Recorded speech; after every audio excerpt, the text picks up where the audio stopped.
I always believed that marriage was built on love, trust, and loyalty. When I married my wife, I thought we had it all. She was beautiful, charming, and had a way of making me feel like I was the only man in her world. But as time went on, cracks began to show. Whispers, late nights, and excuses piled up, and deep down, I knew something was wrong. The first time I caught her cheating, I was broken. I confronted her, hoping she would admit everything and choose our marriage over her mistakes. But instead, she cried, promised me it was a one-time thing, and begged me not to leave.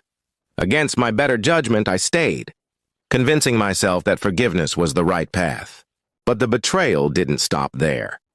Months later, I discovered more lies, more messages, and more nights she wasn't where she claimed to be. Each time she denied it at first, then admitted only what I could prove. It became a cycle, her cheating, me finding out, her begging, and me foolishly giving another chance. What shocked me the most wasn't just her disloyalty, but her refusal to let me go. I suggested separation more than once, thinking maybe she wanted freedom. But she always clung tighter, insisting she still loved me, that she couldn't live without me.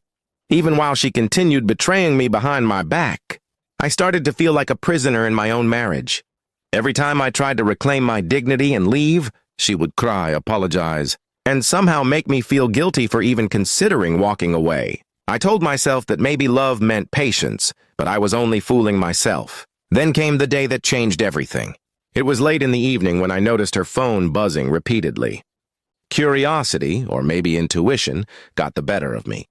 I opened it, and there it was, undeniable proof of her affair, messages too explicit to be misunderstood. When I confronted her that night, she didn't even try to deny it. She simply looked at me, silent, as if she had grown tired of playing the game. For the first time, there were no tears, no excuses, no desperate promises to change. It was almost as if she believed I would never leave, no matter how far she went. But she was wrong. Something inside me snapped that night. I realized I had been holding on to a woman who had already let go of me long ago. I was carrying a marriage on my shoulders while she mocked my loyalty with her betrayal.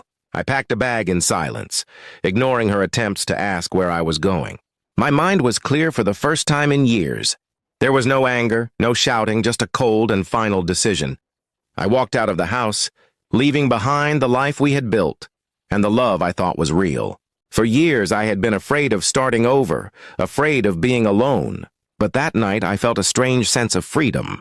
The weight of constant lies and humiliation was finally off my chest. I could breathe again.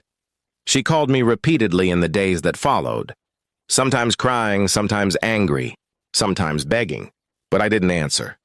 I knew that if I picked up, she would find a way to pull me back into her web. I couldn't let that happen again. My friends and family were shocked when they learned the truth. Many of them admitted they had seen signs but didn't know how to tell me. Some said they were proud I finally stood up for myself. For the first time, I didn't feel ashamed. I felt strong. Walking away was the hardest thing I've ever done, but also the best. My wife may have kept cheating, but she couldn't break me forever. That night, when I caught her red-handed, I chose myself. And that choice saved my life. That night, as I closed the door behind me and stepped into the cool darkness, I realized I wasn't losing a wife, I was regaining myself. All the pain, all the humiliation, all the tears I had swallowed for years suddenly turned into strength. I wasn't walking away empty. I was walking away with my dignity, my peace, and the chance to finally live a life where love wasn't a lie. And for the first time in a long time, I smiled, because I knew I would never let anyone break me like that again.